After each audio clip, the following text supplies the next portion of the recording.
YouTube. I just finished my new tubing notcher.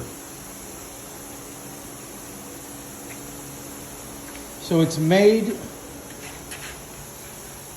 for either Harbor Freight 10-inch or 13-inch drill presses, even though Harbor Freight doesn't sell the 13-inch anymore. And this is not a Harbor Freight drill press. Probably 3 or 4 years ago, I bought this drill press as a backup for my other one because it was cheap. It was only $75. It's a 3/4 horse drill press.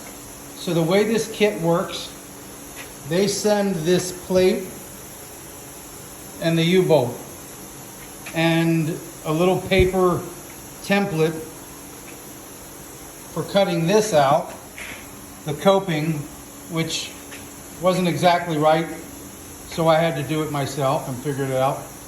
And then also had to use my plasma cutter and cut this out to fit this particular drill press. The rest of it was pretty straightforward. I already had this piece, which was the Harbor Freight tubing notcher.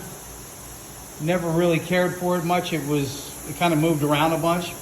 The kit also, I forgot, comes with this little piece, this little triangle piece. I welded it in from behind. I took my pieces all apart, sanded them down and painted them with machinery gray from Ace Hardware. These tubes were all rusty, and so I just took 220 and sanded those down. It works pretty cool. It wasn't too difficult, other than plasma cutting out this notch to fit on there. Everything else pretty much went together smoothly.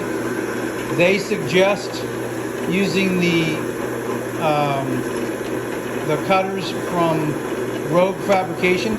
I already have a Rogue Fabrication bender,